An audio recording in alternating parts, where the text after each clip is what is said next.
The silence is the first thing you notice. Not the heat, not the sand, not the ruined walls. The silence of a city that should be dead, but refuses to stay dead.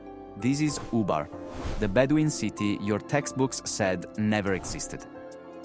5,000 years ago, it sat at the edge of the Rub al-Khali, the empty quarter, one of the most hostile environments on Earth. No pipelines, no desalination plants, no billion-dollar water infrastructure. And yet, while modern desert settlements collapse in decades, this city survived for over 700 years.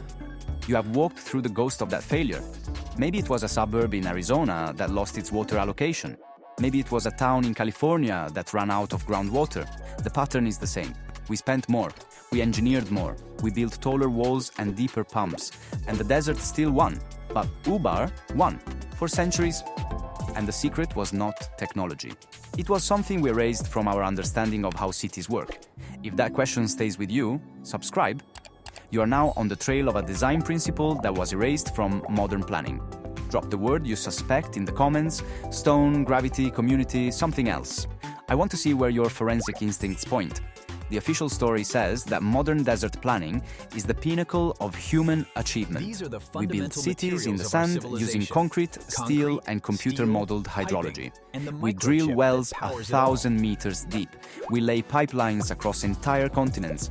The United States Army Corps of Engineers spent $3 billion on the Central Arizona Project, a canal system that moves water from the Colorado River to Phoenix and Tucson.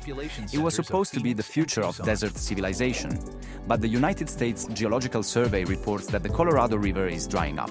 Lake Mead is at its lowest level since 1937. Phoenix is pumping groundwater faster than it can be replenished. The official story is failing. The question is why? Here is the first layer of contradiction. Ubar did not use pipelines, it did not use pumps. It used the most primitive water management system in human history, and it outlasted every modern desert settlement on the same continent. The city sat on top of a shallow limestone aquifer. The inhabitants dug 12 hand-dug wells, each between 12 and 18 meters deep. They did not pump the water out, they let gravity bring it to them. The water flowed into a central cistern, 15 by 8 meters, lined with clay. From there, it was drawn by bucket and stored in large clay jars inside every house. No plastic, no electricity, no computer chips, just the natural slope of the earth and the memory of where water lives. The forensic evidence is precise. Archaeologists have radiocarbon dated charcoal from the central hall of Ubar to between 2620 and 2190 BCE. That is not approximate, that is the exact time frame. The city existed before the Great Pyramid of Giza. And while the pyramids still stand as monuments to a dead civilization, Ubar functioned as a living city for over 700 years. But here is the pattern that hides something deeper. Ubar was not unique. Across the Arabian Peninsula, hundreds of settlements used the same principle. The Qanat system, a gravity-fed underground channel, was the standard for desert water management for over 3,000 years. It still works in Iran today. Meanwhile, the Central Arizona Project is facing a 30% reduction in water allocation by 2030. One design principle separates a survival from collapse, and it has nothing to do with technology. That one principle is the hinge. Subscribe to follow the evidence to its name. And in the comments, offer your own candidate for that missing principle. One word. Now consider the second layer, a modern desert settlement that failed because it ignored that principle. The city of Riyadh, in Saudi Arabia, was built on a foundation of oil money and American engineering. In the 1970s, planners imported the American suburban model: broad highways, single-family villas, centralized water and sewage systems. By the 1990s, the city was consuming 6 times more water than its natural aquifer could supply. The government turned to desalination, an energy-intensive process that makes seawater drinkable. Today, Riyadh produces over 1 million cubic meters of desalinated water every day, and the aquifer is still dropping. The pattern is so predictable, it is almost mechanical. Every modern settlement in the desert follows the same trajectory. Phase 1. Discover water. Phase 2. Extract it faster than it can be replaced. Phase 3. Build expensive infrastructure to import water from elsewhere. Phase 4.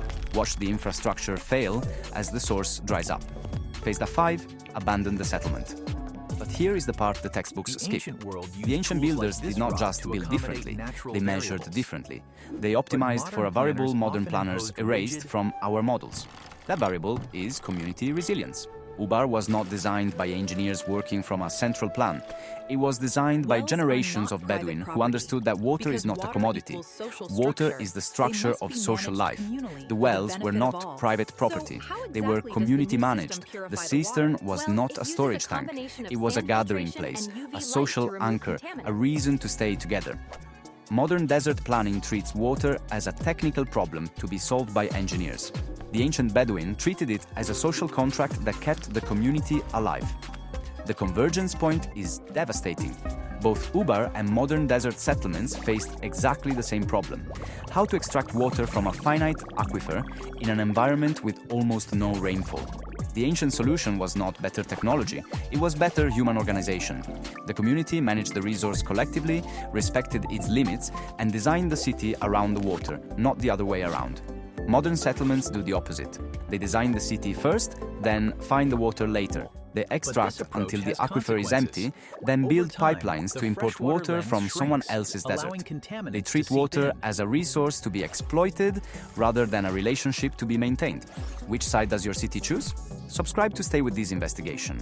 And comment with a single word: commodity or relationship, whichever describes how your own city handles the water beneath your feet. You have seen this failure. Maybe you live in it. The suburb where every lawn is green, but the groundwater is gone. The city that gets its water from a river that is legally obligated to deliver less than it did 30 years ago.